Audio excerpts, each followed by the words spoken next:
What's up, wrestling fans? Welcome to another episode of the Smark Moment Smack Talk podcast. I'm your host, as always, Tony Mango. Joining me, as always, are Robert D. Felice.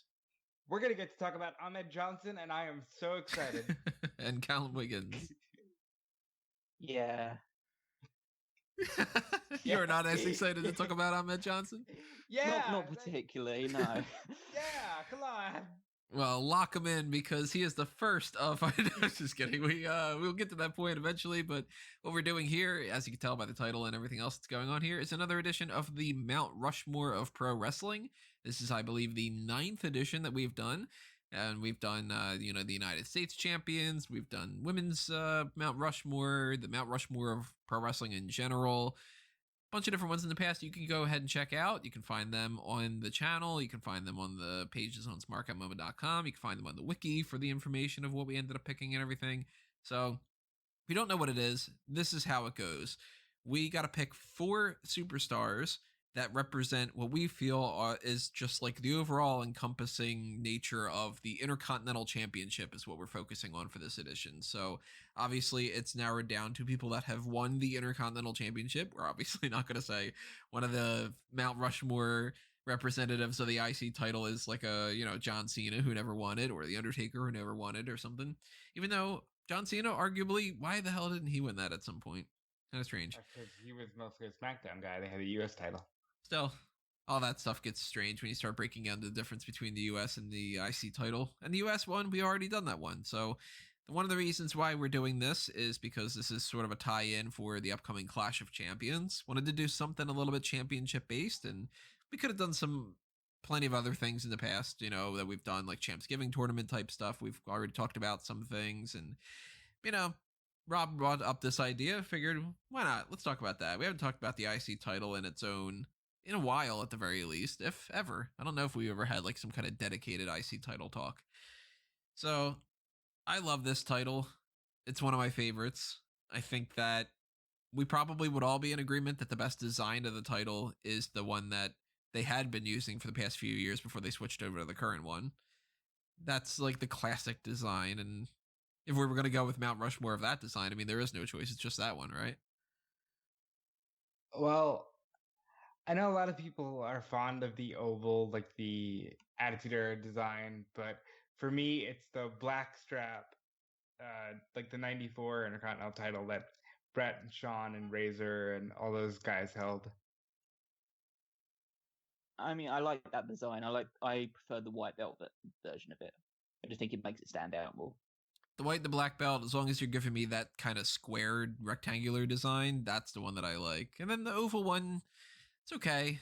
It's not the best. It's maybe my number 2. I like the current one, but it's a little gaudy in some ways. Just don't give me like the Pat Patterson one or something. Those are awful. Like the little belts that are actually just, they look like belts. Yeah. I don't want to get the, you went to Texas and you got a belt buckle type of thing going on. Always hated those titles. So obviously, when we get into this discussion, we're going to be talking about a lot of different people, and I want to know what everybody else has to say that's listening to this. So you should drop a comment below on the channel on YouTube. That's the best place for you to tell us what your thoughts are. So hop on over to the page if you're not listening to us on YouTube. Drop a comment there. While you're over there, hit the like button on the video, and if you feel so inclined, hit that applause button. You could also subscribe to the channel if you haven't done that already. Ring that little notification bell as well to be aware of when we post new videos up on the site. Should be aware, you know where it is. It's youtube.com/smarkoutmoment. And there also is the YouTube's membership thing that you could join. That is their equivalent of the Patreon. And of course, as I always mention about the Patreon, if you have the spare change and you want to help us grow in the future, you can donate even $1 or anything up past that point. All that stuff is awesome. $10 and up gives you access to the Patreon and YouTube exclusive episodes that we will have another one of them coming up pretty soon. And then you got the mailbag priority tier. You got the pick your poison tier where you can request something. Like if you thought that we should have done this a long time ago, if you wanted to take advantage of that then we would have done that a long time ago. That's basically how that works. So check out the Patreon if you got the spare change and if you want to toss it our way. Also hit up the merchandise shops on TeePublic and Redbubble. They have 3 shops going on there: A Mango Tees, Fanboys Anonymous, and Smark Out Moment. So if you want to pick up a shirt or a sticker or anything else that's on that whole spectrum, go ahead and pick that up. That's enough plugs for right now, though. Let's start getting into the discussion itself of the Intercontinental Championship and who might be in that range of being the one of the Mount Rushmore types. Also, I forgot to mention this just very quickly. System Pluck related or whatever. It's just a matter of the noise. I'm hoping that I have the volume levels set up correctly this time. Again, I'm not using my normal setup. You can hear some people honking, the old New York traffic and everything, and some echoey kind of stuff that's in the way. But if it is some kind of weird thing, I apologize in advance. Anyway, we got lots of people here. We've got around a little bit less than 100 or so, 80 or so, I think it is, people who could be in the discussion, technically speaking, at least. But I don't think that we come anywhere close to that 80-something range. I feel like there's a good 30 people, maybe even less, that are really worth talking about. But like always, let's just toss out some other names here. Let's toss out the obvious no-go votes. Stop me if you think there's worth a discussion for any of these people, but I'm just going to toss out some names and kind of get to it already. Obviously, Dean Douglas is a no. Dude won the title for like a minute. You know what, though? But there was some history in what ended up happening, and him dropping it to Razor led to the first 4-time Intercontinental Champion ever. Zack Ryder, unfortunately, I'm a fan of the guy, but he held it for one day. That's a no. Yeah. The Mountie. Glorious day. Not much for the Mountie. Fun character, but he always gets his man. Or the version that my friend and I used to sing as kids, and I don't have no balls. Test, nope. Road Dogg and Billy Gunn, just unfortunately nothing really great going on there.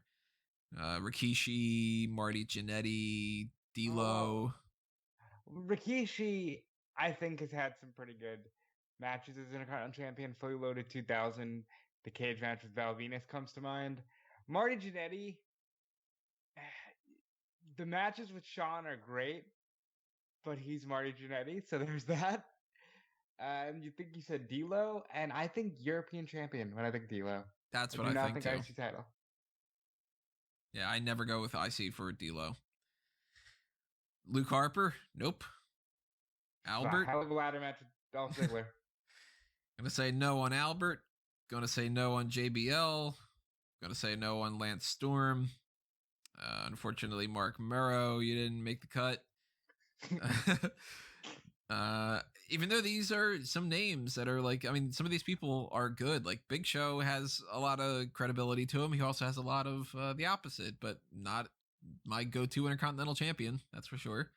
You mentioned Lance Storm. You would think that Lance Storm as IC champion would lead to something, and yeah, there's not much there. Mark Murrow is Mark Murrow, so you know. So here's a group of names that I feel are well within that range of it seems ridiculous to cut them out so quickly, but I just don't think that they have it in them to be on a Mount Rushmore. Kurt Angle, Booker T, and CM Punk. I have no issues with anything you just said there because while the legacy of those three men, yeah, they're all tremendous. As IC champion, Kurt Angle has the benefit of saying he defended at Mania, but there's nothing really memorable there outside of that one match. Booker T holds it for like a day and then gets injured and loses it at a house show. I'm sure it was more than a day, but it felt that way to me. And CM Punk, the most I can recall from CM Punk was he had a really good series of matches with Regal. He had a good match with Ray to get the title shot. And then he loses it to Bradshaw, and he's back in the Money in the Bank. So there's nothing there. Yeah, they're all just transitional title reigns, which, even though adds to their lineage, doesn't add anything to the history of the Intercontinental Championship. Their reigns were just there. Benoit and Eddie Guerrero. Two more that I don't think would be Mount Rushmore material. They're not Mount Rushmore, but man, they're really, really good. The Eddie Guerrero ladder match, Rob Van Dam. Benoit, all the matches with Jericho for the belt, the ladder match at the Royal Rumble. Benoit's a great IC champ, not Mount Rushmore. Guerrero, great IC champ, not Mount Rushmore. Yeah, just really good wrestlers that held the title and had some really great matches with it, but aren't, I'd say, very much linked or heavily connected with the title with some other people that you should be if you're going to be on the Mount Rushmore. I think we can knock out Braun Strowman. I think we can knock out Sami Zayn, even though he still is claiming that he's still the champion. He's had a great 6-month reign. I barely noticed him, but he's been great. I'm going to say no for Godfather. I'm going to say no for Ezekiel Jackson. But Tony, he's the personification of domination. Great theme, good finisher with the torture rack. Thought he had a lot of potential, but he just didn't get there. Can you believe they squandered Wade Barrett for Ezekiel Jackson? What the fuck? For that matter, I'd knock out Wade Barrett. I don't think that he deserves to be one of the picks for this either. Well, that's some bad news. I think he's one of the modern, like if you were to go from just 2000 onwards, he'd be in a conversation about that. Just because he's held it so many times.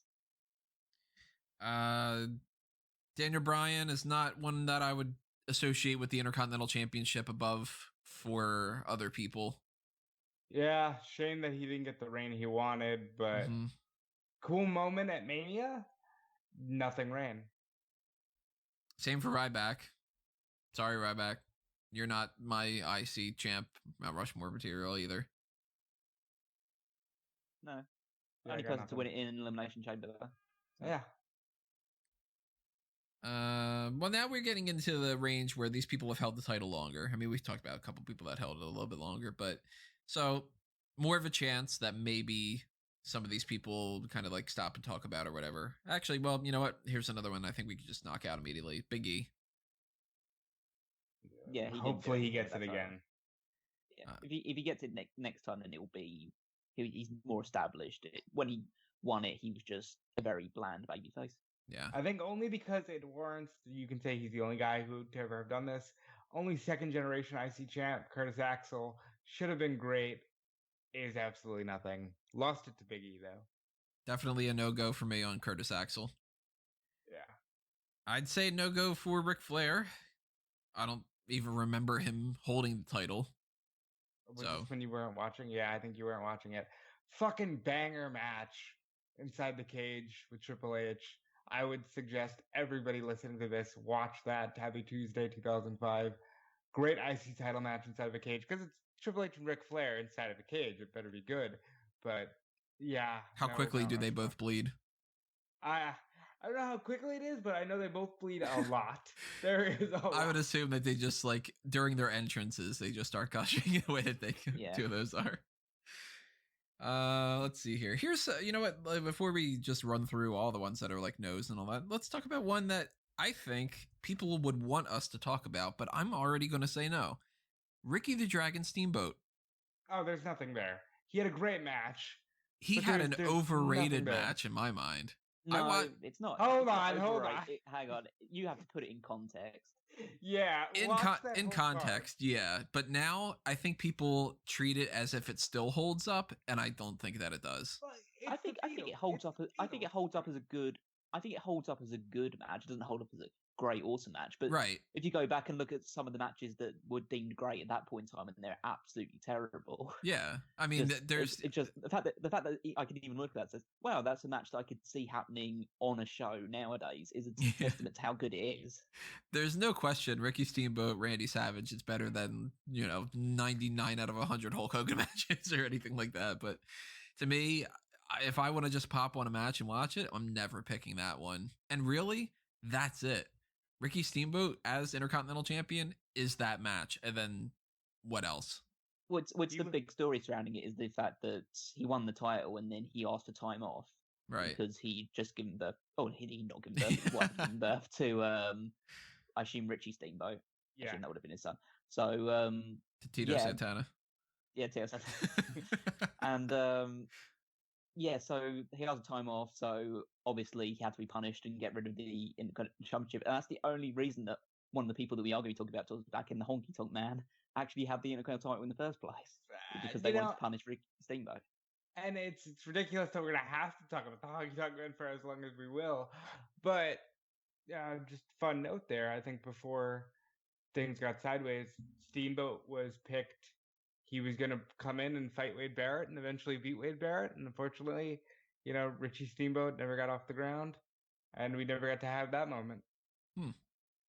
Yeah, so he's somebody that I know is one of those people you have to talk about when you talk about the Intercontinental Championship. But to me, there are far, far, far better options. There is a good, I didn't rank everybody. I didn't do my own top rope list or anything, but I mean, I had kind of a range of about 15 or so people before I even got to Ricky Steamboat. So definitely a no for me. I also kind of feel the same happens to the British Bulldog. His win from 1992 at SummerSlam, that was a big deal. It's literally the same story. His title reign is a match. His title reign is one match. Right. So it's big moment in the Intercontinental Championship history. But British Bulldog is Intercontinental Champion? No, definitely not a Mount Rushmore guy for me. Mount Rushmore moment, maybe. If we were going to go with Mount Rushmore of Intercontinental Championship moments, then it would probably be Bulldog wins, ladder match at WrestleMania 10, Ricky Steamboat wins, whatever. But nope, Davey Boy, thumbs down for me on that. While we're on that same topic, Mount Rushmore moment, Stone Cold and Hart. Obviously Austin does win the match, but he suffers the broken neck. He does get the belt back at Survivor Series, but does nothing with it. So I don't think he's even anywhere close to the discussion. Moment throwing the belt. Oh yeah. Fucking he's the reason why we didn't have that great belt anymore. Yeah, goddamn it, Stone Cold. Toss out a couple more names here that I think that we're gonna probably agree on our nose. Kane. He only wins it once, right? No, he wins it. He's won it twice. So he wins it the first time in 2001 during. Oh, yeah, he wins it from Triple H in a chain match. Judgment Day in a chain match. He holds it for a while before ludicrously dropping it to Albert for some reason, just in a random match on SmackDown, just loses it to Albert, and then he wins it for the second time just before losing a title unification match. So Kane, I guess technically for Triple H was the last Intercontinental champion because he won that unification match at No Mercy 2002, which we'll be discussing soon on the Paul Heyman. Yeah, I'm really ashamed that I couldn't remember that second one because we're going to be talking about that soon.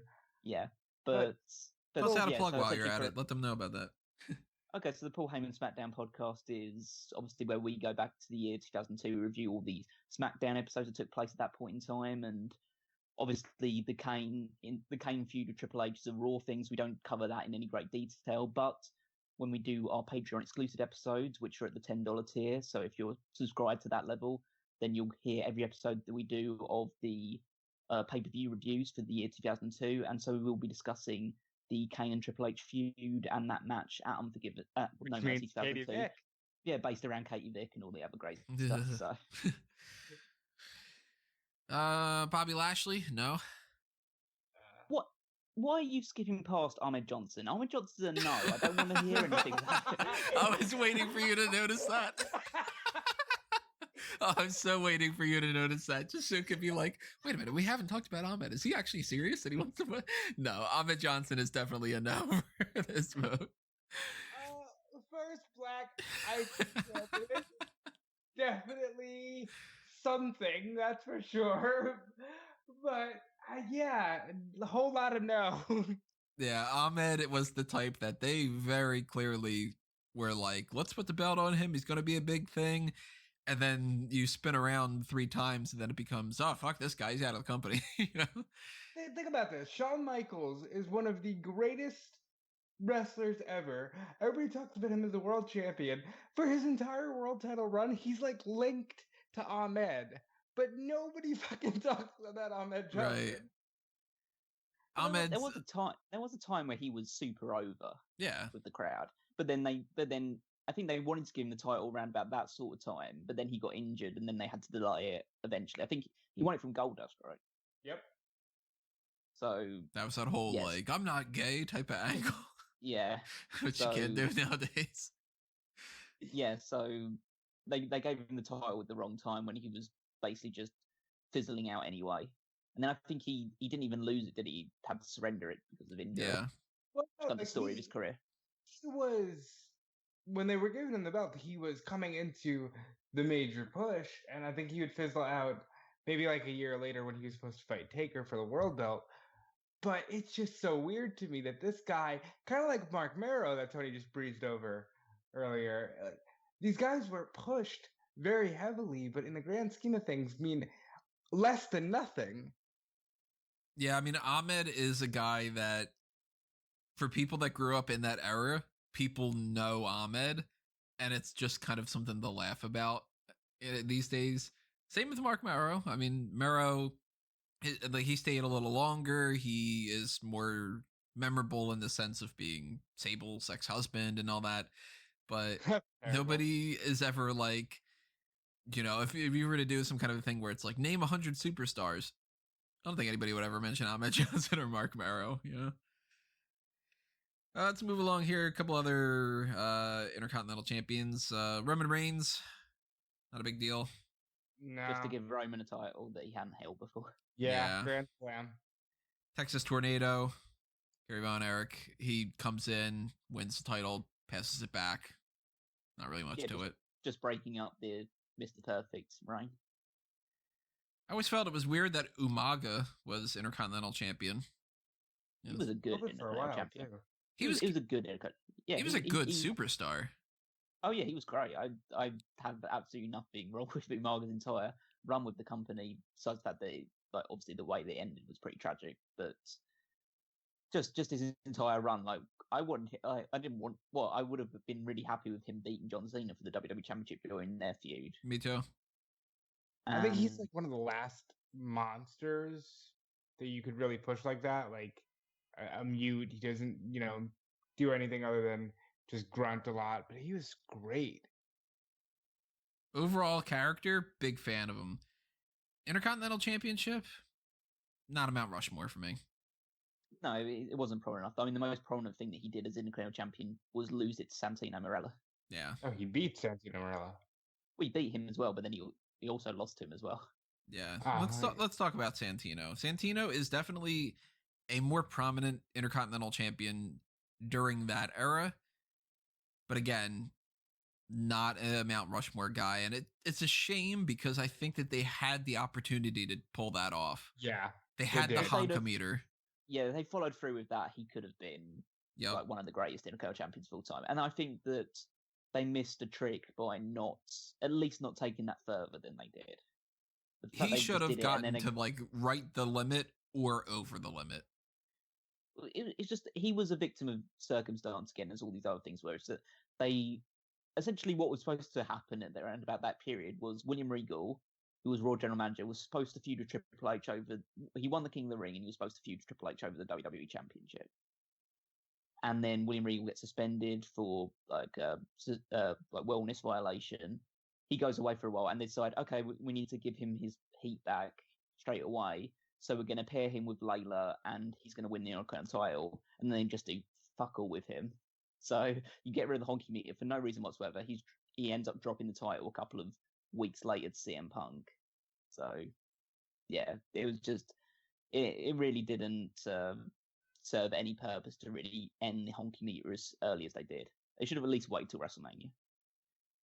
I think an ideal situation, they make him go past the limit, and the day that he breaks that, he loses it. Yeah, it's like everything they do. They always do that sort of thing with the New Day's title, like record-breaking tag team title, right? And they lose it at the very next show because you don't want the record to get too far ahead, otherwise no one will ever break it again. Yeah, but I mean, they could have had some great segment where he finally passes the honkometer, maybe even the day before, if it, depending on if it's a pay-per-view or something like that. Ideal situation if that would have worked up with the dates and stuff. You figure he passes it on a Monday Night Raw, so you have him defend on the pay-per-view the night before, and it's he's going to be one day shy of it, and he retains, even if it's through DQ or something like that. And it's you asshole, whatever. has this big grand celebration on Monday Night Raw, and then it's like, you're going to defend the title, and somebody just like steamrolls him. That would have been great. Or, heel steamrolls him if he would have been the babyface at that point. Probably would have been, too. One of the most genuinely funny heel characters. Heel Santino was, I think, underrated. Obviously, a lot of people hate, when he became a babyface and they did stuff with the Cobra. But he got comedy in a way that not a lot of people did. And I think because the guy that he was referencing, Honky Tonk Man, was essentially a comedy character, he would have been the best person to match that record and break it. And they just didn't want to get there. Again, stop me if you think it's worth discussing in more detail, but some more no's that I would think. AJ Styles. Yeah. Like, underwhelming. A great match, Daniel Bryan. Hasn't done much. Well, he lost the belt to Jeff Hardy, so yeah, very underwhelming. I was gonna say hasn't done much with it yet, but he's not even the champion now.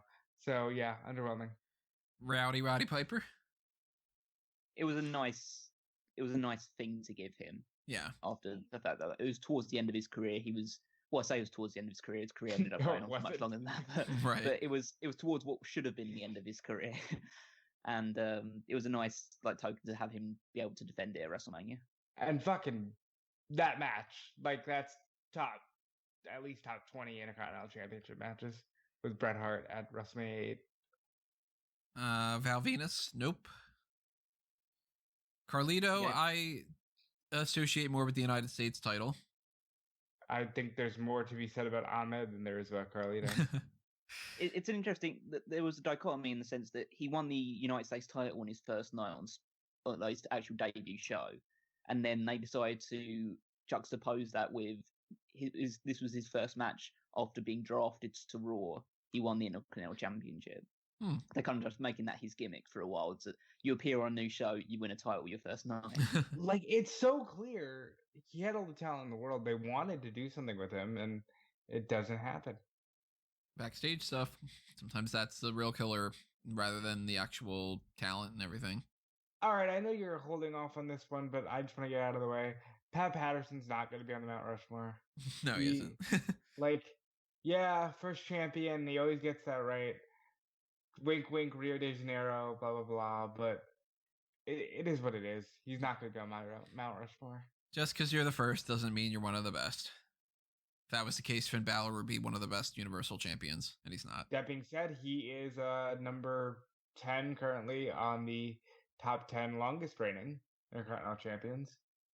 Which goes to show how little people actually hold this title for. Are you talking about Patterson or Balor? Yeah, Patterson. Yeah. Well, Balor, for that matter, I'll just knock him out.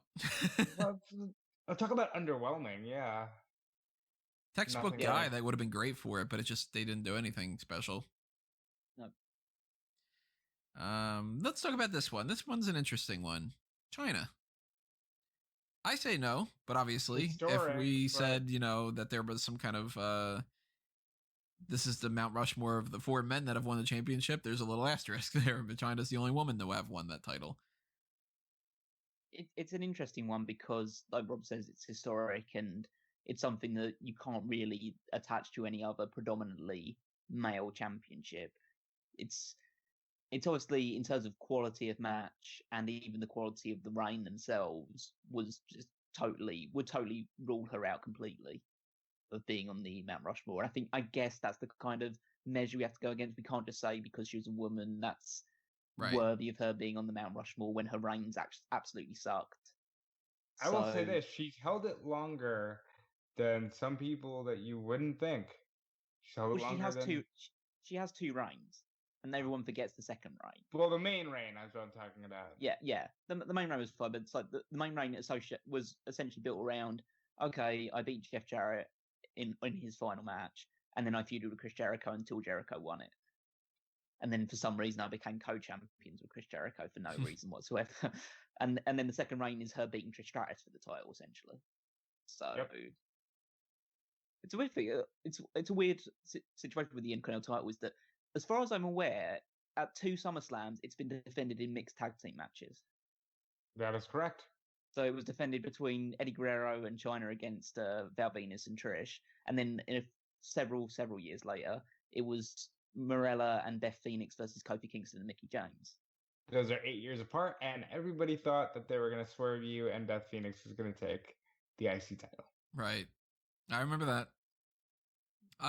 If she would have been a part of that, I mean, I don't think it would have been the weirdest thing in the world, but I'm not going to put Chyna in here. No, I don't think she's worthy of it in terms of her actual quality of reigns. Held it longer than Ezekiel and Ahmed, but still no for me. How about some of these older names? Let's knock out some of these. Pedro Morales, what are you thinking? I think, all right. I know we talk about Pedro Morales in some of these ones in the past, and essentially it boils down to we don't have a fucking clue who Pedro Morales was. Yep. Essentially, he's in the history books. We know he's a former WWE champion. We know he was well established in the 70s and stuff like that. But I feel like with this Intercontinental Champion thing, he really kind of deserves to be high up on the list, just because prior to winning the Intercontinental Championship, he had already been established as a top star in WWF and was a former WWF champion. So he added a layer of prestige and credibility to that championship, making it feel like, okay, this championship is actually something worth caring about because Pedro Morales has it. So I feel like early on, and obviously he's the longest combined holder of the title as well, we need to take that into consideration. It's a different time. It's a time that none of us were watching. It's a time that very few people will actually recall. But I don't think that we should devalue who we put on this list just because of our perspectives of that. It should be taken into account the fact that, yeah, this guy was a big, big star in the WWF at that point in time. So him holding that championship immediately established that title was something people should be worth caring about. I agree. Nicely said. Think that everything Callum said was right on the nose. He was the first Triple Crown champion. I made the mistake the other day of saying he was the first Grand Slam champion, but he was a big deal. For a while, he was the only Triple Crown champion, so definitely a major name. Probably should put a pin in it, even if at the end of the day he gets cut off the Mount Rushmore. He's definitely worth keeping in the discussion. Yeah, I don't mind if he doesn't actually end up making it, as long as he's like, we know how we sometimes do the secondary tier. He's definitely at least in one of those two. That's what I basically kind of figured. If we were doing a top rope list instead of a Mount Rushmore, I think that he would be somewhere within that top 10 range. But at the end of the day, I'm picking 4 people over him. I got 6 or 7 or 8 people that I put a higher up on this scale. I would say no to Tito. Tito's a big one, I think, for that era. For like the pre-Hogan era, I think Tito might be one of the best. But it's still going to be a no for me. I can't tell you a single Tito Santana Intercontinental title match that really stands out to me off the top of my head, at the very least. I can tell you two. I know there was a cage with Valentine. I know he loses it to Savage. Yeah, so again, it's just one of these like babyface, like mid-tier babyface. That was like obviously the level of the championship at that point. It's different because I know obviously we're talking about more recent stuff that we're more familiar with, but the title at this point in time just feels so much more important than it does nowadays. Yeah. So that kind of weights it for me in my mind. Cool thing for Tito, he's the first person to hold the design that we have all already talked about, loving and thinking it's the best. So that's a cool thing. Yeah, and he was the first one to hold it when the WWF... Well, he's technically not the first one to hold it, but during Don Morocco's reign, we'll talk about as well, that the WWF split from the withdrew from the NWA. So he's the first new champion to hold it when WWF is its own separate, distinct entity. So he has that going for him as well. So should we just knock out Morocco? I think Morocco's a bit more... Yeah. If we're going a bit more of an order, I'd put Morocco higher than Santana just because he was the guy that was feuding on and off with Morales. So it makes it feel like that was a bigger deal because Morales is the big star. Morocco is the heel they decide to run with after him. And he holds it for significantly longer than Santana does for his reigns as well. So he has an over-year-long reign. He has an over-year-long reign, which only like a handful of names can say they've had that. So I feel like, again, they probably both won't make it onto the list, but Morocco would be pushing higher than me than Santana was. And Morocco versus Snuka cage match is one of the major Intercontinental Championship matches. And it's not far off from the Hogan era because I think it happens like 2 months before Hogan comes in. So Morocco was huge for like building the WWF right as they're ready to go global. And I think he's awesome. I mean, he probably won't make the cut, but he's really, really good. I'm going to bounce around a couple different eras here. Dean Ambrose. No. No. Yeah. Again, nothing memorable enough about them. Like, he defended the Intercontinental Championship at WrestleMania on the kickoff show. So it's like, at that point in time, clearly, it wasn't anything that was carrying any significance. Young beanpole babyface, not babyface in the sense of being a hero, more of a villain character. Drew McIntyre. Nope for me. Nope. No, it should have been more, but they just gave him the title and didn't know what to do with him after that, really. This was we're getting into the days of, yeah, but he's the champion. Doesn't that mean everything? And it right. Doesn't. Kevin Owens, unfortunately, not my Mount Rushmore. I think the best thing Dean Ambrose did with the Intercontinental Championship was feud with Kevin Owens. And they had great matches, but neither one is making the Mount Rushmore. Yep, nothing for Kevin Owens on that front. Thumbs down on Rey Mysterio. I liked Rey Mysterio as Intercontinental Champion. Yes. I think that, I mean, obviously, when you talk about Rey Mysterio as Intercontinental Champion, that feud with Chris Jericho immediately comes to mind. The title versus mask match, which was excellent. I think their match at Over the Limit was better. The one where Jericho wins it by removing his mask during the 619 and rolling him up after that. That was, I think that Mysterio was a strong Intercontinental Champion overall. He is exactly the type of guy that you put the Intercontinental title on and he makes that belt seem better, but I don't think he's Mount Rushmore material.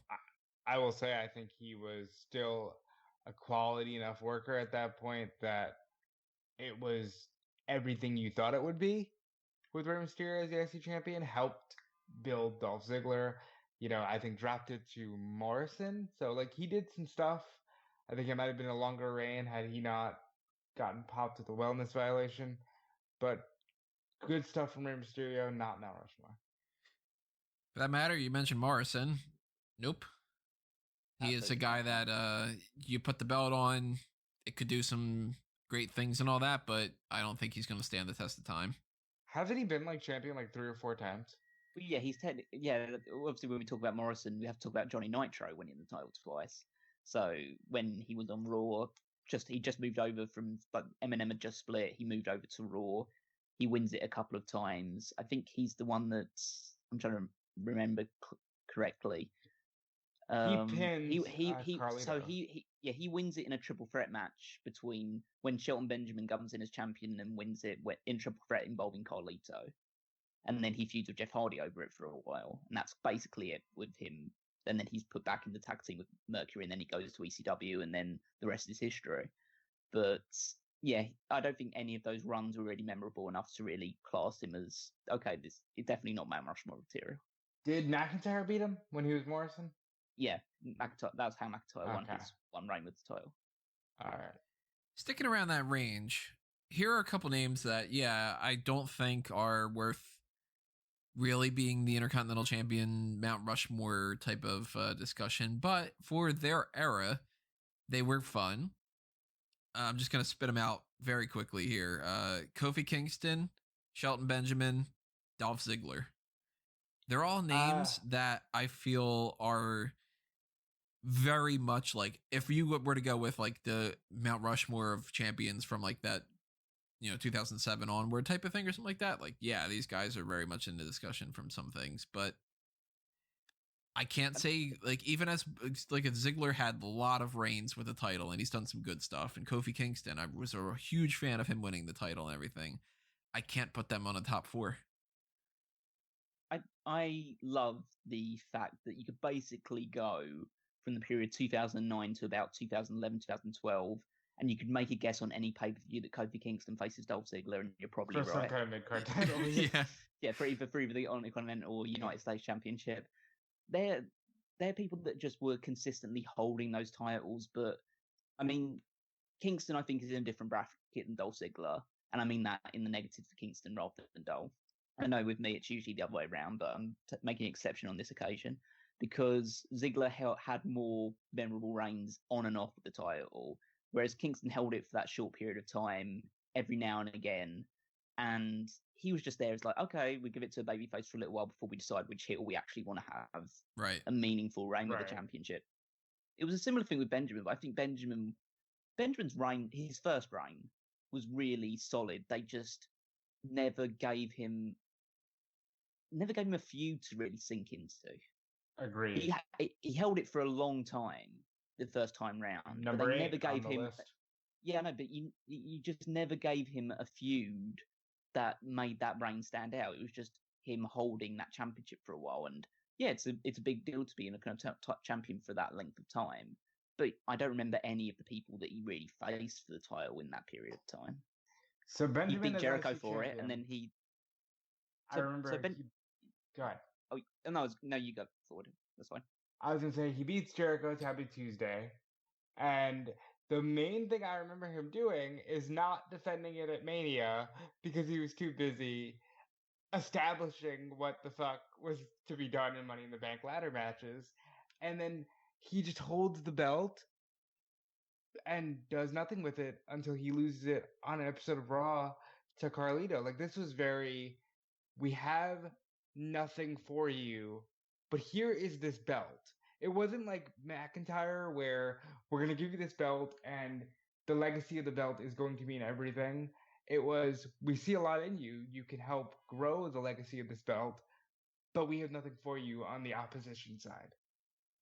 There's a lot of people that were Intercontinental Champion once, twice, or whatever, however many times, because they figured they're the workhorse, they should be Intercontinental Champion. Or, well, this guy is somebody we see something in, but we don't want to push him to the main event, so we can't make him an upper mid-carder yet and really have him feud with the main eventers. So let's give him the IC title and that'll be good enough. And I'd argue that's what happened with Shinsuke Nakamura too. Yeah, I think it's someone where Shinsuke's a bit different, but I think it's the idea of like they give them the title and they hope that makes them right, and then it just doesn't because you don't give them anybody to help them make it with. Because this is a time, especially with Benjamin, probably a time where he was like defending it on Heat against Rob Conway or something like that, and you just think, okay, this is really helping establish the Intercontinental title with something worth watching. With Ziggler, it's slightly different because Ziggler was obviously part of that whole era of people, but then he also had more meaningful feud for the title. The stuff with Luke Harper, obviously, when he was part of the antithesis to the Authority, and then that big feud with the Miz as well. It's the one time they set him apart slightly more. It's the one time you're gonna say good things about the Miz is that Dolph Ziggler 2016 feud. It's so good, and really the Rollins stuff as well. Even though it ran long in the tooth because they're trying to fill time for Lesnar, but the Rollins stuff was very good. Ziggler always shines around the Intercontinental Championship, but it's still nothing that means, okay, we're gonna put you over Honky Tonk and Bret and the guys that are eventually going to be in the top of this thing. He's good. He's just not great. I would almost make an argument with him over some of the people that we're probably going to discuss towards back end, just because of the fact that because Ziggler hasn't done anything essentially, well, he obviously had a decent couple of United States title reigns, but he's never really done anything else with any other championship. So I almost associate with the Intercontinental title more with someone like him than I do with someone like Bret, because Bret's a WWE champion in my mind, whereas Ziggler is in the Continental champion. That I think can open up another discussion here. This is a big group of people, but I'm going to toss them out there as here's a quartet of people. Actually, I'm going to put 5 of them in there. Might as well knock the other one out too. 5 people that I think, for the Intercontinental Championship, awesome for their time, but I wouldn't put them in there for this because they well past succeeded that. And I think of them just more so as world champions and everything. Stone Cold, The Rock, Triple H, Randy Orton, and then to a different extent, Diesel. I think, for instance, Diesel, he wins the Intercontinental title just as a stepping stone. I think that Randy Orton wins the Intercontinental title, and he does his good stuff with it, whatever, as a stepping stone towards, 13-time champion. The Rock, Triple H, and Steve Austin, I think all of them, they had their great moments as Intercontinental champion, and they all used that title the way that the title is kind of meant to be used, where you win that title as you're heading up towards the main event, and then you eventually get past that point. But I wouldn't say that, like, The Rock, for instance, is one of my go-to Intercontinental champions above somebody that has more of a, I don't know, like a certain better tie to the title. You know what I mean? Yeah, The Rock shocks me how long he was champion. Because when I think of The Rock's reign, I don't think, wow, he held it for nearly a year without, breaking up. That second reign after Austin threw the belt in the water. Great matches, specifically with Triple H, who you lumped in as great for their time, but not Mount Rushmore. Hunter, I think, is a little bit more worth discussing, just because he held it throughout different eras. And I think he's a 5-time champion overall, and some of his were really meaningful. But I think he gets that same billing of he's more of a world champion, like Callum said about Bret.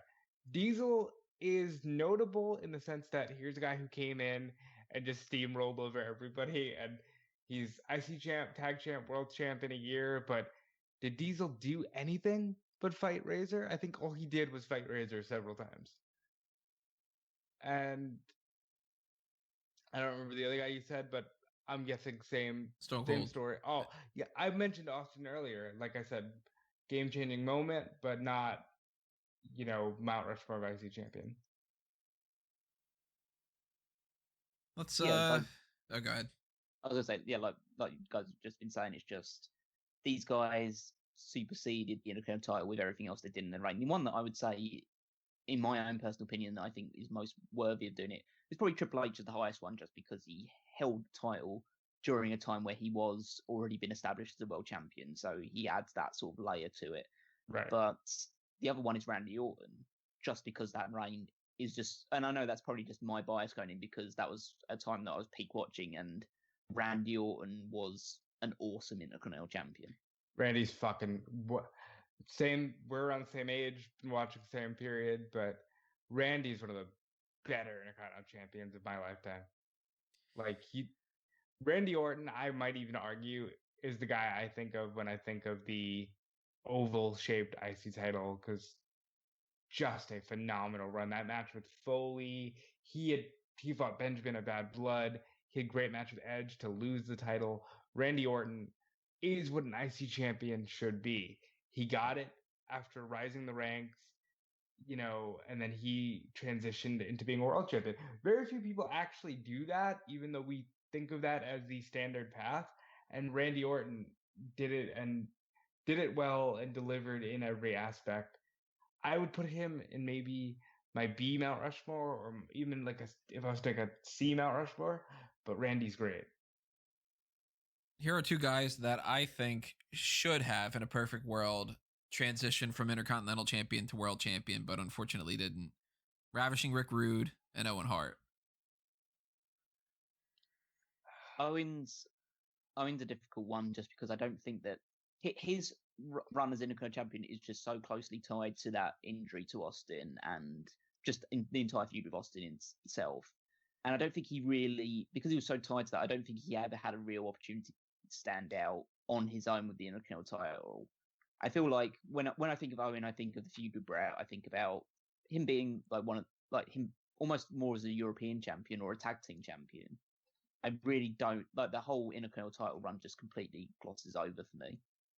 You know what goes against Owen for me in that regard? When you say you picture him like a European champion and all that, if you tell me picture Owen Hart with an accolade, I picture him holding up Slammy Awards. Yeah, that is, yeah. Yep. Rather than holding the Intercontinental Championship on his shoulder or something. Yeah. I honestly see him holding two tag titles, like wearing them because Yokozuna can't carry them. Yeah, exactly. I would honestly argue that Owen's win came 2 years too late. I think instead of Dean Douglas, Owen should have been the guy to beat Shawn because he was still hot at the time, coming off of the stuff with Yoko, and he was still one of the major people. But by the time he gets it, there are so many other things going on that he is not a focal point at all. He's filling the role of the veteran who can put other people over, and you give him the IC title because you don't want to give him the world title. Yeah, but this is the point in time where obviously it's the big Hart Foundation against everyone else, that type of thing. So he's essentially leading the secondary feud with Austin, while Bret is fighting with Michaels and Taker at the top of the tree. Yeah. So he's just he's obviously doing a good role in that sense, but he's clearly not a focal point. And essentially, and I know obviously things change going forward, and it leads to tragedies we've always discussed with Owen Hart, but it's he's about to enter an era which is not for him. Yeah. The Attitude Era just wasn't for Owen Hart.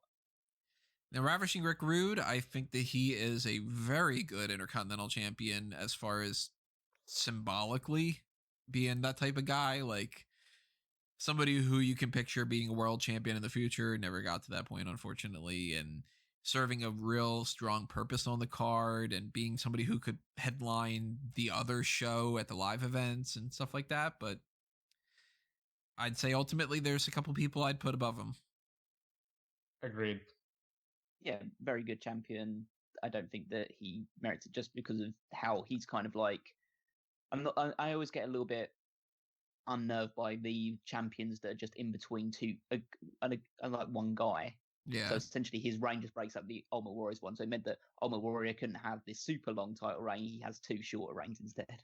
Well, no, and like it was a compliment to Rude to make him the guy who Warrior would actually have to feud with, and avenge this wrongdoing when they cheated to beat him at WrestleMania.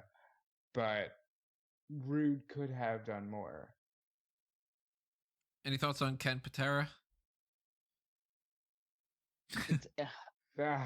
Different era. I'm honestly more familiar with him for there were these Wrestling with Regret episodes where they're based around events called what was it called, Macabre Mania or something like that, which is essentially just a bunch of like really shitty indie events looking to raise money for these guys to appear in some sort of fencing tournament at these Jewish Olympic Games or something like that. It sounds really weird when I'm saying it, but that's essentially what it was. And Ken Patera was like one of the big names that they could get on this thing in the mid-90s when he was already like 20 years past his prime. So that's all I didn't know who he was or anything else like that. He's just a name that I learned on the list of Intercontinental Champions just because he was there. Yeah, it's different era for us. I would like you to link me to that word on this discussion. It's one of his first ones. It's one of Brian Zane's first videos on those sort of things. So it was it's just absolutely like the worst shit that you can ever watch, really. Here's it sounds kind of, you know what? Let's go with Ultimate Warrior while you bring him up. Warrior is in my range. He is a guy that, I mean, he holds the Intercontinental Championship in a way that very few people can say. He brought that championship to WrestleMania and became the world champion. That's something that's very big. He personalized the title with different colored straps. He was that type of, let's give the title to the guy that we think could be something in the future type of thing. And he's the other side of the live event schedule. I don't know if I would ultimately put him in my Mount Rushmore, but he's in my top 10 as a potential. It's odd that I have to agree because Warrior is, in theory, the antithesis of what the Intercontinental Championship is. He's not a workhorse. He's not like, oh, he's having so much better matches than Hogan. He was just literally the other Hogan. Yeah, the second Hogan. But again, it works. He did the cool straps. He had good matches with Rude, which is more of a testament to Rude. But I would say got to put a pin in him for now. Yeah, removing my bias from the equation, which is basically say that Ultimate Warrior shouldn't appear on any sort of accolade-based list. You have to say that he held the title for a very long time. He had 2 solid reigns where he was the firmly established second to Hogan and then became who should have been the number 1 guy after Hogan. And obviously that all fell through. But for his run as Intercontinental Champion, it did its job for him as perfectly as you possibly can hope for it to do. Not to breeze through some of these people, but basically to breeze through some of these people. Yeah. I think that I'm going to say no for every single one of these ones. And I'm going to toss out a lot of names here. So we are going to kind of just, but we're already at almost an hour mark. So I don't want to drag this on too long. But I'm saying no for Ken Shamrock, William Regal, Cody Rhodes, Greg the Hammer. So I'll put him in the list thing. Greg the Hammer Valentine. Yeah. Because we don't know enough, but obviously Greg Valentine, great champion of a different era. Seth Rollins. Man, you know what though? At this point, I think my definitive Seth run is going to be that fucking IC title run. I'm going to say no to Edge and Christian. Yeah. Ultimately disappointing. Christian is higher up for me as an Intercontinental Champion than Edge is because he just seemed to fit with that title more because he was such a sleazeball. And Edge just holding that title, like I can't remember a single memorable reign that he had with that championship. You give him that title because he's the young, hungry babyface, and he doesn't really do anything with it, really. So then we're in the range of everybody that I think is worth discussing. We talked a little bit about Ultimate Warrior. Here's 2 that I'm going to say no for, but I fully understand why people could say yes. Jeff Hardy and Rob Van Dam. Now, Hardy, I think, is a stronger case than RVD, but I do have a bias against RVD, and he was at his height when I wasn't watching, so I know that I'm missing out on some of that kind of hype. I think it's weird that Tony keeps saying, well, I just want to knock out a few of these guys that may be on the list, and then he says names like Jeff Hardy and RVD. Like, I don't know about Callum, but for me, Hardy and RVD seemed like they were always given the belt because they were never going to be given the world title. Obviously, that changed over time, but it looked like they looked at them as, they're perpetual IC championship guys. RVD's had good matches. We just talked about the one with Benoit at SummerSlam on the Patreon, and the ladder match with Eddie that I mentioned earlier, but he's not like wow, that's the Intercontinental Champion guy. And same for Hardy. I think that they're both super synonymous with that championship. I mean, RVD, again, I agree with you guys saying that it's Hardy over RVD. So if one of them's going to make the Mount Rushmore, it's going to be Hardy. But Rob Van Dam, he had 6 reigns over the course of like 2 years. Did he really? Yeah, he's a 6-time Intercontinental Champion, and I believe he held them exclusively between 2002 and 2003. Maybe creeping one into 2004, but I think that's unlikely. And I think, he gets the 6th one in 06 when he beats Benjamin. Oh yeah, so he gets that one. So he held 5 of those ones in between like 2002 and 2003. That's wild. So he just is the guy that you just go to, is like, okay, we need a babyface to win this title, let's give it to RVD. And so he wins it, drops it to Eddie Guerrero, wins it, drops it to Chris Jericho, wins it, all this other stuff, it's just going back and forth between other people and RVD for a while. Especially considering the fact that he held those titles between 2002 and 2003, and the Intercontinental Championship didn't exist for about 6 months in that period of time as well. Right. So the fact he held it 5 times in that period is just a testament to how much they wanted to give him that title. But I don't think that any of those main reigns were particularly memorable. There were some great matches in between that, as Robert has alluded to, but none of them actually really stood out, and he didn't have a one definitive long reign. Jeff Hardy is slightly different in the fact that his first reign is just blink and you miss it. He beats Triple H for it in a flash pin, and he holds it for, I don't think he holds it for a week. He holds it from a SmackDown to a Raw and then drops it. But then after that point, because after that point, I don't think he holds it again until his return in 2006. And then from that point, he's really just firmly established as like, he's a really popular act. Let's give him the Intercontinental Championship, and people will care about the Intercontinental Championship because Jeff Hardy holds it. To me, he's not a version of somebody who was given the title and that helped make him. It was he helped make the title because he was super, super popular at that point in time. So I would say that out of the two of them, Jeff Hardy's more likely. I don't know if we will end up going with Jeff Hardy, but out of like modern era guys, he's high up on the list for me. I think in terms of match quality, I think Van Dam has a better string of matches than Hardy does for the IC championship. But I think Jeff Hardy, it's hard to overstate how popular and important Jeff Hardy is whenever he's on the roster. He is just one of those guys for some reason that really brings in a crowd. And I think for a while, he was the Intercontinental Champion to make it important. And then they never wanted to beat him for it because they wanted him to hold it until he won the world title. And Jeff Hardy is, like Callum said, great modern guy, still not making Mount Rushmore for me. I also just love the fact of his, when you just look at the years that his reigns. So his reigns are 2001, 2006, 2006, 2007 to 2008, and then 2020. Wow. Big range. Yeah, I know. It's like, so he's held a title. Fucking 19-year range. Yeah. So essentially, yeah, he's got almost 20 years from his first reign to his most recent reign. And I mean, he is the current champion right now.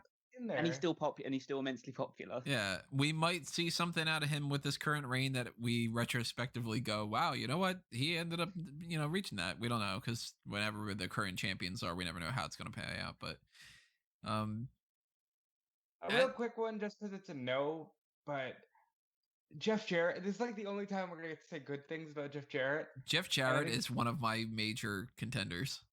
Really? Yeah, I fucking love Jeff Jarrett with the Intercontinental Championship.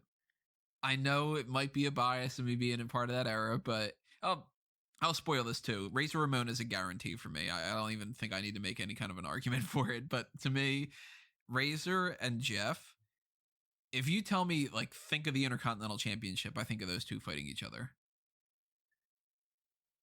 It's very clear what years Tony was a prominent wrestling fan, but this Jeff Jarrett becomes like the worker IC champion, and I think there's a reason why he holds that title more than most, and he's really good with it. You can't knock Double J's in-ring work too much, especially in the WWF, and he is up there.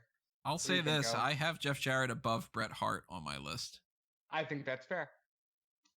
So obviously I'm not super familiar with the initial run of Jeff Jarrett in WWF because I wasn't watching at that time, and it's not a period of time that I really fondly revisit. When I think of Jeff Jarrett as Intercontinental Champion, I think of the Attitude Era Jeff Jarrett as Intercontinental Champion. And that Jeff Jarrett fucking ruled. That was an awesome... Listen, it wouldn't work in 2020. He was a misogynist. He was absolutely but he was a heel. That's what you're supposed to do. You're supposed to fucking rile people up. And that's what he did by just, obviously, it shouldn't have ended with him being beat by Chyna. And it shouldn't have ended with going to WCW and just absolutely fucking his career totally sideways. But that's the way he decided to go. So it's the WCW and the TNA stuff that really screws over Jeff Jarrett in terms of legacy, right? Like, because Jarrett's really good, but nobody wants to admit it because of those runs being so bad.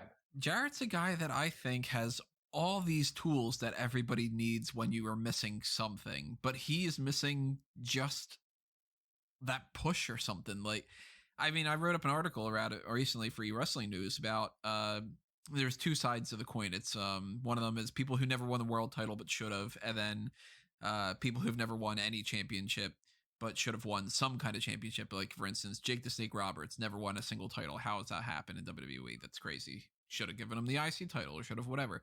Jeff Jarrett, to me, if you had a brand split for every era, Jeff Jarrett's world champion.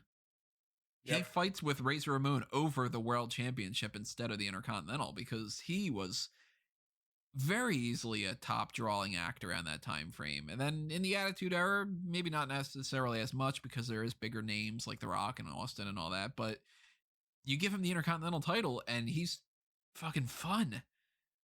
Like Jarrett is a number 4, number 5, number 6, something like that for me. Like he's definitely in either the Mount Rushmore or the B tier in my mind. He put Ben Stiller in the figure 4. Jeff Jarrett deserves a lot of brownie points. Ain't he great? He's great. And like the one thing we didn't even talk about, the Michaels match. So fucking good. In Your House, the Lumberjacks, July 95. Great match. Go watch it. Jeff Jarrett is really fucking good. So here's just to spoil a little bit for anybody who hasn't kept track. Here are the names that we still have on our list. And 2 of them we've talked about a little bit. Actually, no, 5 of them we talked about a little bit. But there's Jeff Jarrett, Ultimate Warrior. We talked about Pedro Morales, Don Morocco, Dolph Ziggler. We talked about just tangentially Honky Tonk Man. We'll talk about more of him in a minute or so. People we haven't talked about some as well. The Miz, Razor Ramon, Chris Jericho, Randy Savage, Mr. Perfect, Bret Hart, Shawn Michaels, Cody Rhodes, and Goldust. So we're working with a group here of let me count this really quickly. Working with a group of it seems like we're about 15 names. And they're all really good. And I'd say I'm knocking Cody Rhodes off that list.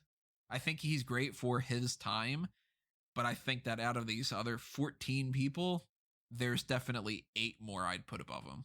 Well, I'm knocking a few more before I knock off Cody. I mean, Goldust was great, especially first run, but I don't think I'd put him on the Mount Rushmore, except you got to talk about the aesthetic of the gold spray-painted IC title. I thought that was great. For that matter, I'd knock off Goldust too. Yeah, Goldust should be on it. Cody's really, really good. I mean, he brings back the old school title. He has it for a long time. He tries so hard to just instill this prestige. Cody's one of the guys who I wouldn't put him on the top 4, but maybe in the B tier. I'd say Cody had one of the best single title reigns of the past, it was a while ago now, so probably like 10, 15 years. But his ones, he really stood out as a really good character with that Intercontinental Championship. I think that his second reign kind of spoils it a little bit because it was just, okay, we're just going to give you the title off the Big Show and then you're just going to lose it to Christian on a random show at some point. And so I wouldn't have him on the Mount Rushmore, but I feel like if we're just going by more modern people, Cody's very high up there. Yeah, if we kept this from like the past 20 years or something, then we're talking Ziggler, we're talking Cody, let's talk about one of the big ones here. Honky Tonk Man. Longest reigning Intercontinental Champion. Listen, he's great, and he will always be able to say I'm the longest reigning Intercontinental Champion. He puts over the Warrior, who we have said is a great IC champion. He's not on my list, and I really hope that I'm not the only one. I think you make a case for him. I think it's so hard with the Honky Tonk Man because, and I'm just going to go out and say that the Honky Tonk Man sucked. Oh yeah, I don't think that's even a discussion. Honky Tonk Man sucks. He was a terrible wrestler, and in any other promotion, it would have been a terrible gimmick. Mm-hmm. It was the fact that it was a terrible gimmick, which almost made it work in the weird sense. He was just a character, and every single match that he had for the Intercontinental Championship ended in a DQ or a distraction. Even the ones at pay-per-views. Yeah, and so by any other measure and standard, his is one of the worst title reigns of any championship in history because it went on way too long and it always ended the same way, with Jimmy Hart giving him something to hit this other guy with, or him getting himself counted out, or is there this a but shit. here, or are you agreeing with me? There is a but though. The but is he held the championship for 400 plus days. Well, hold on. Let me just bring up another name that just wipes the Honky Tonk Man off the face of the earth. Macho Man Randy Savage needs to be on this list. He holds it for 414 days, which is only 40 days shy of Honky Tonk Man. Defends it at 2 WrestleManias in the same reign. Literally goes from IC champion to transitioning right into the world title. Macho Man is a perfect IC champion and should be on this list. Do not put the Honky Tonk Man over Randy Savage. Randy Savage is one of my main guys. He is obviously he's a super strong. I mean, I know we've talked about the fact that he's more of a, but it's obviously more of a WWE champion, but he's not so removed in that regards. Like I can picture Savage as the Intercontinental Champion. I know how important that reign was to him. To like it was like Hogan was world champion, Randy Savage was Intercontinental Champion. Obviously, he was a heel during that run, but it was still like he was so charismatic and so popular and so larger than life. It was essentially like having another like pseudo baby face in that role. He's a perfect person to headline all these other things. Like all your baby faces that can't feud with Hogan over the world title, you feud with Savage over the Intercontinental title, right? And then all your heels go over to Hogan's side of things. It worked. The dynamic worked really, really well. I would definitely put Randy Savage over the Honky Tonk Man, but I'm not saying I'm going to rule both of them out just yet. Can I lock in one name? If you're going to say Ramon, Razor Ramon.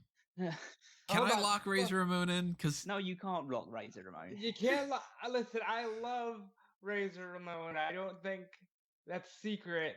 Razor and Shawn is my favorite match of all time. But we can't lock Ramon in yet. But we got to talk about Shawn. Well, if you had to pick between Razor or Shawn for Mount Rushmore of Intercontinental Champions, who are you picking? Because I'm picking Razor hands down. Yeah, I'm picking Razor over Shawn. I don't think Shawn's in the conversation. You don't think Shawn's in the conversation at all? No.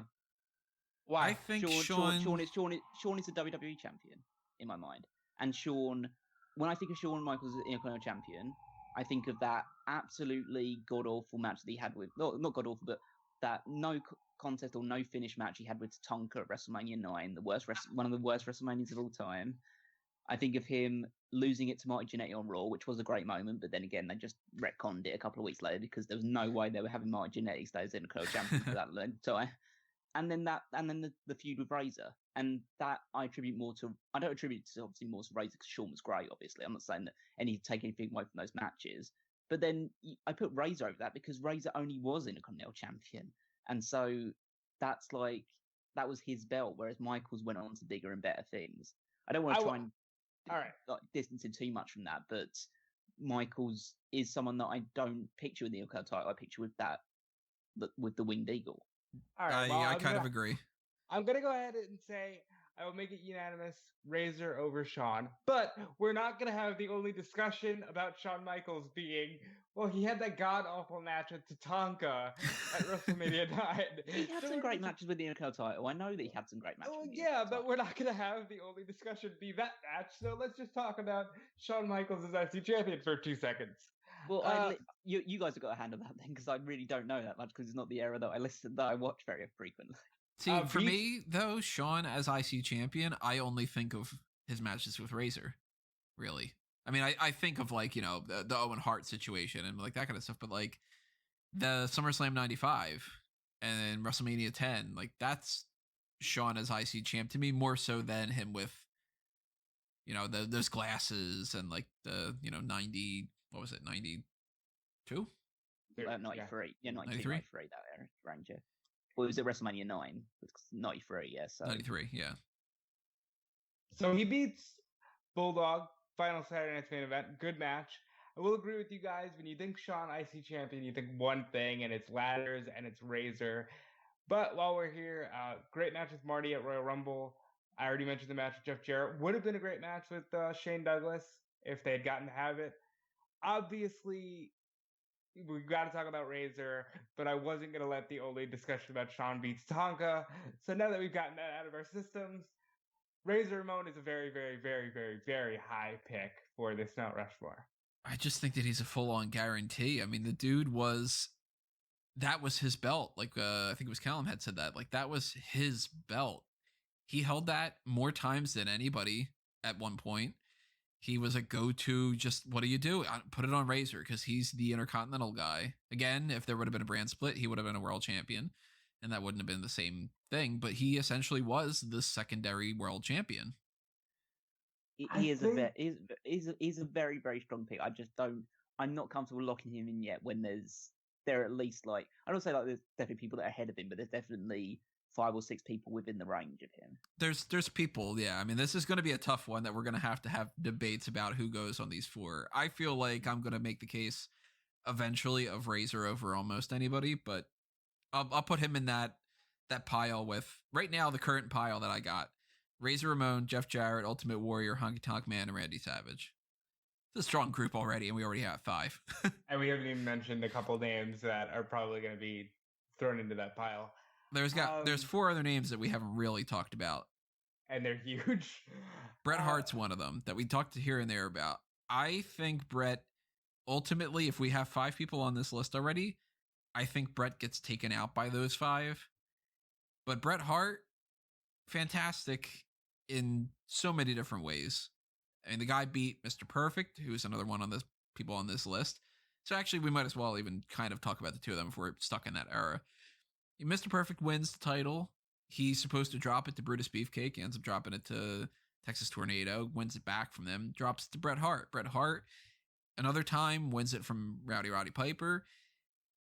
They're the workhorses. They're the guys you can trust to be headlining that second live event tour. Bret Hart does the whole transition of the world championship type of thing. 2 rock solid Intercontinental champions that are well within the discussion. Bret Hart goes so far, and Perfect too, in making this the workhorse belt. I really think that while 92 is a very strange transitional year, Bret as IC champion holds it down, and he holds it down so much that when it comes time for SummerSlam, he's headlining the show. And Bret, for a long time, until Ziggler, was the only Intercontinental champion to say he headlined a show for the belt, and there's a lot to be said for him, but ultimately, I think his legacy is the Winged Eagle WWF Championship. Mr. Perfect, much like Razor Ramon, is synonymous visually with the IC Championship. What in the world was that?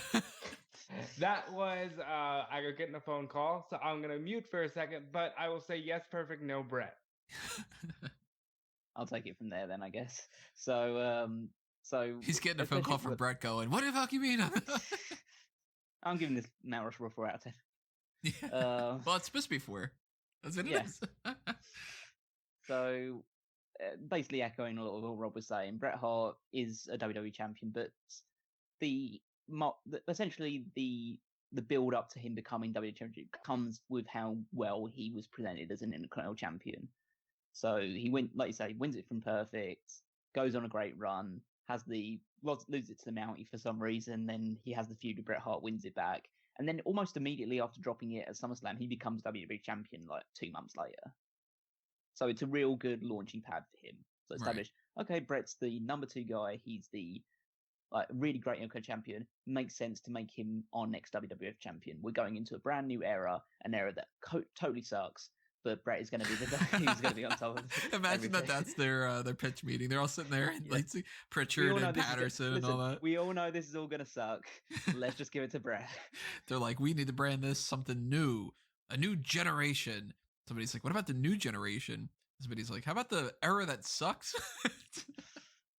But he was great. Mr. Perfect is Mr. Perfect holds it significantly longer than Bret, so that's to his advantage. He still holds only 2 reigns, so they both have 2 reigns. But Mr. Perfect has it's the slight advantage in this weird scenario in the fact that he doesn't become WWE champion. He probably should have done. Again, it's another one of 2 world titles. He's a world champion because he was great. But I almost feel like out of the 2 of them, I'm almost leaning more towards Bret just because I remember more that Bret has more memorable moments with that title than Perfect does. So I don't know. In my mind, I'm not putting either of them in the Mount Rushmore, maybe on the second tier, but if I was to go one of them, like, in this weird situation, I know I've always said, like, Intercontinental title, if you hold WWE title, then it maybe balances you out a little bit more. I'd almost go Bret over Mr. Perfect on this one. I'd ultimately knock both of them off. Maybe B tier, but neither of them feels like they should be above the other people on my list. Especially because we still haven't talked about Chris Jericho and The Miz, the two guys that have held the title the most amount of times. Miz is potentially going to beat Jericho's record. He's not quite there yet, but Jericho has the most amount of times right now. The Miz has been the guy to kind of follow in that footstep. I think Miz is at 6 and Jericho's at 8, if I remember correctly. No, Miz is at 8 reigns, Jericho's at 9. Oh, wow. Miz is at 8? Yeah, so... Huh. So he only needs 2 more then. If you thought they had the most of all time, I mean, Ziggler, Jarrett, and Rob Van Dam are all on 6 reigns. So, and then you have, Miz at 8, Jericho at 9. What's funny about all that is because Jericho has 9 title reigns. He's 16th in the combined total reigns because Jericho has several less than 1 week long reigns with that title. Miz has, I think, like 2 that are less than a week or something like that, right? Yes, but he has a combined, or he is the second most combined of all time, and he is very, very, like, when he hits his next reign, he will almost certainly surpass Pedro Morales and become the most combined days as Intercontinental Champion of all time. So he's on 592 and Morales is on 617. So Miz has had some really significant reigns with that championship. I would almost say that Jericho has not had a single significant reign with that title. I would make the argument that Miz goes in above Jericho. I would argue, I would almost make that argument as well. Like I know that I've sometimes come in and bashed the Miz and stuff like that, and I don't think that maybe if it wasn't the Miz and it was someone else from this era that had these sort of reigns, I'd think a little bit differently. But the Miz, awesome talker, good wrestler, decent wrestler, probably. It's probably more accurate.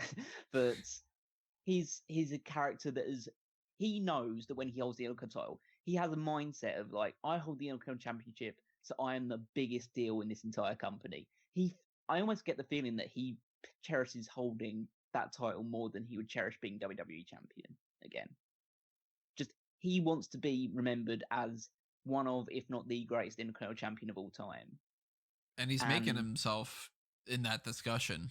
Like, it's not like he's just saying it for the sake of saying it. And they gave the belt to like Vladimir Kozlov or something like that. And some of his reigns are really great. I mean, some of them aren't good. Like that feud that when he first won, it was like that feud with Wade Barrett, and that was just like dog shit. Like them fighting on the pre-show of WrestleMania again, and all that other stuff. But then you move past it with the Mizdow stuff and that feud with Ziggler. That was really entertaining. Later on, feuding with Ziggler over it when he was on Talking Smack, and he was the hottest thing at wrestling at that point in time. All the other stuff where he comes back, where he's feuding with Reigns and feuding with Rollins and the Shield as Intercontinental Champion. He is like, he at that point in time holding that title, he's one of the biggest names on whatever brand he's on. And I think that for me, I don't want to say a lock, but he's definitely very, very high on my agenda for it. Mm-hmm. He's not quite 100% a lock for me, but he's a lock for, at the very least, he's B tier. Like he's top 8, if I would put it that way. Yeah. Miz would be a lock for me. Jericho's slightly different in the sense that he's held it more times than anyone, but obviously he's had some really great matches for the Intercontinental title. That match with Benoit at Royal Rumble 2001 is one of the best ladder matches of all time. But there's just some sort of disconnect with Jericho in the sense that, he's held it all these times. A lot of times it's not meant anything. I remember one of those reigns is him beating RVD and losing it in the same night to RVD for the championship. So that inflates both RVD's and Jericho's one beyond what it probably should have been otherwise. His best run as Intercontinental Champion, or his best feud associated with the Intercontinental title, is the one with Rey Mysterio, his last run with the Intercontinental title. So it's just, he's held it the most amount of times, but it almost feels like none of those reigns individually hold a lot of weight. I would say, and if you guys disagree with me, we'll open it up to more discussion. I would say Jericho's B tier, and Miz is in the discussion of A tier. It is hard to rule out Jericho just because it's Jericho. And Rob would agree with me, we have a bias towards Chris Jericho in the same way that I have a bias against The Miz. But looking at it objectively, The Miz has had better reigns with the Intercontinental title and has held it only one less time than Jericho. So if I was to say only one of them could be on the list, I would go Miz over Jericho. But yeah, if you're both, in my mind, if you're both saying Miz over Jericho, then I guess my vote is nil. But it's hard because Jericho. I'm not saying that it has to be Miz or Jericho. Right. I mean, Jericho could be on the list as well. Because we're currently looking at, this is our group. We got Razor, Jarrett, Warrior, Savage, Honky Tonk Man, Miz, Jericho, and I'm assuming we're probably saying no to Perfect and Bret. No to Perfect and Bret. Out of those ones, I would rule both of them out. So then we got a group here of basically our A and our B tier plus one. I mean, we have 7 group together. So Razor, Jeff, Warrior, Savage. I want Morales to be on the second one. Oh, then just because it's important. That would potentially put him in there. That's what I would personally do. But I know we could sometimes not do it, but it's just a case of just because we don't know him, I think is biased against is like weighting against him.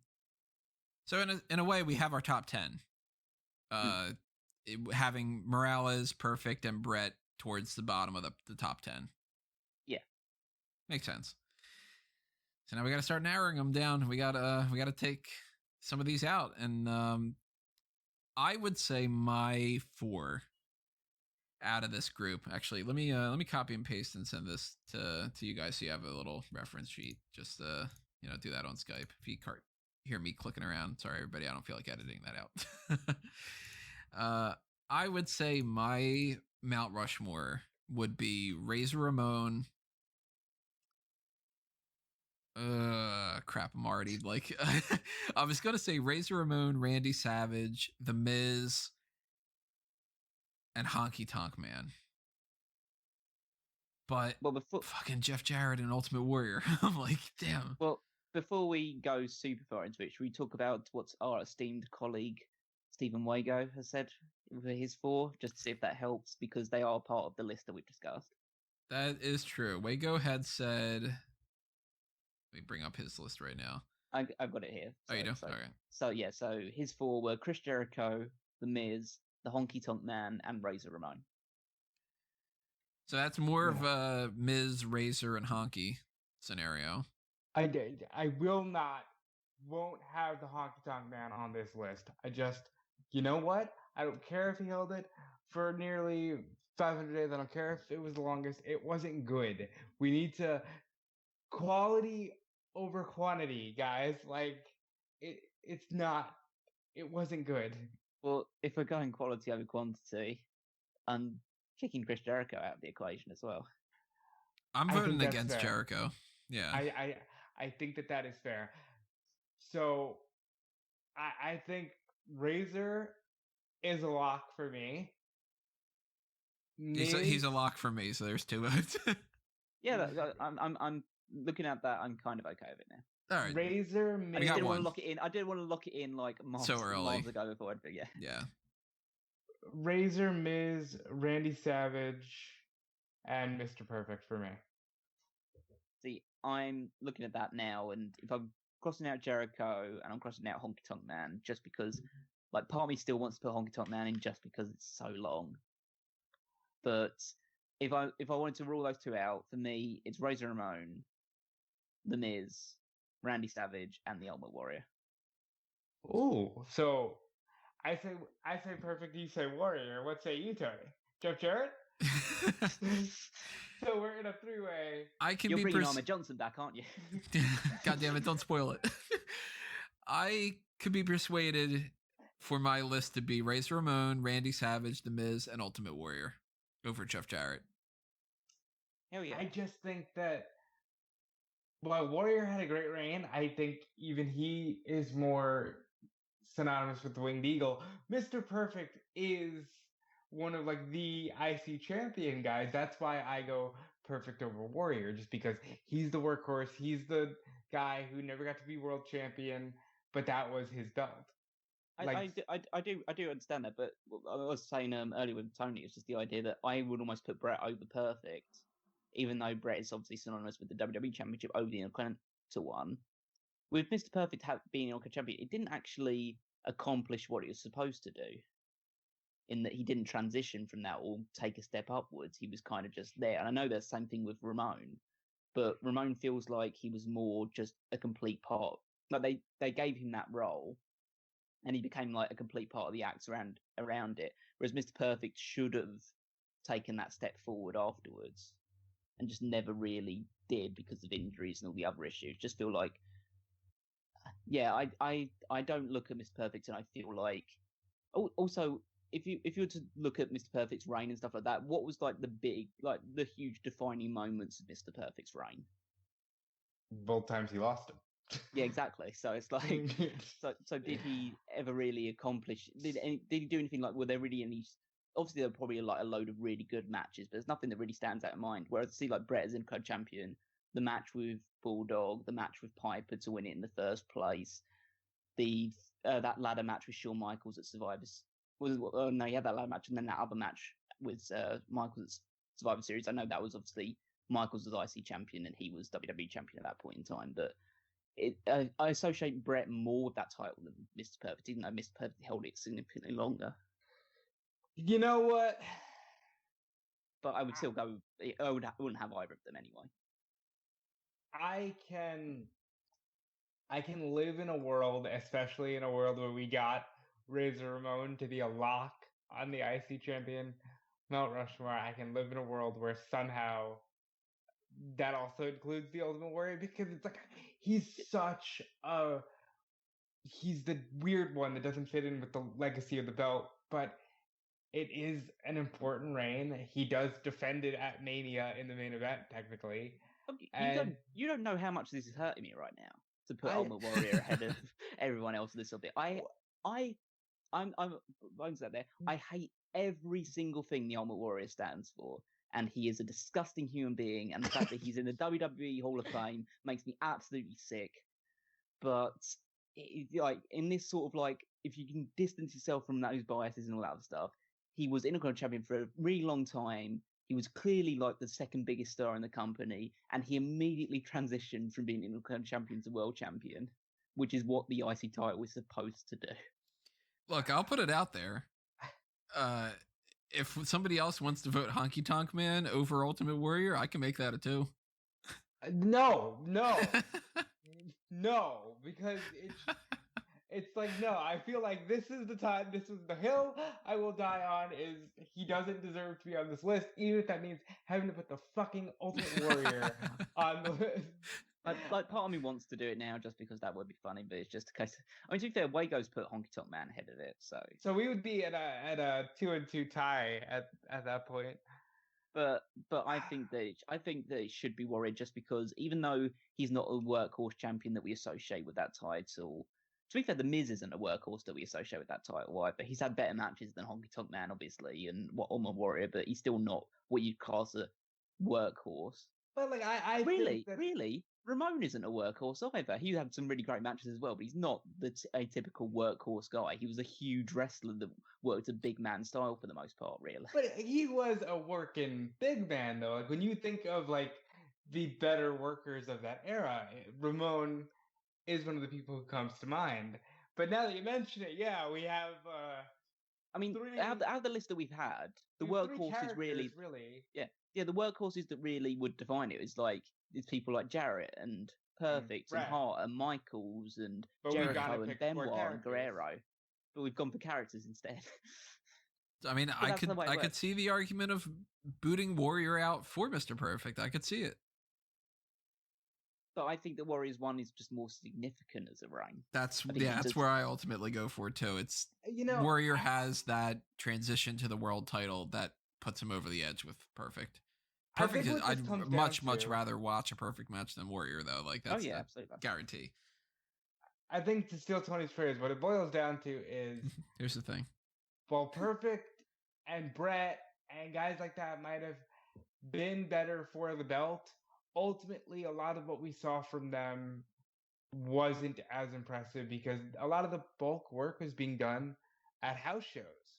So we don't have a standout moment for Perfect, whereas Warrior, listen, he main evented Mania with it. So because of that help and that, visualization, you almost put Warrior above a lot of the stereotypical IC title guys. But I'll say this, I got Razor and Savage. I feel comfortable agreeing with the Ultimate Warrior stuff. And yeah, I think we have a very good list. So then while we're at it, since we have our A tier, let's figure out what that B tier is, because we have a group of more than 4. It's Jeff Jarrett, Honky Tonk Man, Chris Jericho, Pedro Morales, Mr. Perfect, and Bret Hart. I would personally, I mean, obviously, I don't know if we'll end up going with it, but I would go Jericho, Honky Tonk Man. I would go Bret Hart and Pedro Morales. Jericho, Morales, Bret, and Perfect. You're still not putting Honky Tonk Man even on the beer tick. Because he held it for 450 days, Rob. But you know what? I guess only because I've seen more of Honky Tonk Man than Morales, I'll say Bret, Perfect, Honky Tonk, and Chris Jericho. All right, so then based off of those and based off of mine, I think that our B tier would be Pedro Morales, Mr. Perfect, Chris Jericho, and Honky Tonk Man. Correct. That'll do for me. And then our C tier, essentially, because we have the people for it, Jeff Jarrett, Bret Hart, and 2 more out of Don Morocco, Dolph Ziggler, and Cody Rhodes. Cody Rhodes and Morocco. I'm comfortable with that. Oh, it's Ziggler and Morocco. Ziggler's over Cody. I live with that. Yeah. I think Ziggler's underrated in terms of his Intercontinental title. Well, since we don't typically do C tier, I'll put down Jarrett, Bret, Morocco, and either Rhodes or Ziggler, because who fucking cares? It's a C tier. We don't have to make it official. That I do enjoy the fact that we got some great discussion for guys who don't get a lot of play. I didn't think we would get so much positive talk for Jeff Jarrett. I thought Ramon being on this list was a shot in the dark. And that's why Payton's not on the podcast anymore. I'm a lot of good stuff. Jeff Jarrett. I mean, Jeff Jarrett was very, very much in that discussion for a top 4 for me. Like, I'm with our. I mean, he's on C tier at this point, but it's like Jarrett's up there, man. Jarrett's fucking underrated in some ways. He's a top 10 IC champion. Definitely. Can't take that away from him. We are. I mean, at this point, not that we're going to do it, but we could probably in the future make a 5-minute long top rope list video where we just go, all right, here's our top 15. Where are we going? kind of thing. But that's another discussion for another day. This is Mount Rushmore. We're not going to do the top 10 and kind of merge the two together. I feel really. I'm glad that you guys were so on board with this, because this is one of those discussions I've wanted to have for a while. This belt and these guys are some of the best of all time, and this was one of the more fun ones. Thumbs up on my end. So tell us your thoughts. Go ahead. I was going to say, I sometimes I find myself having a weird connection with the Intercontinental title, and I don't know why.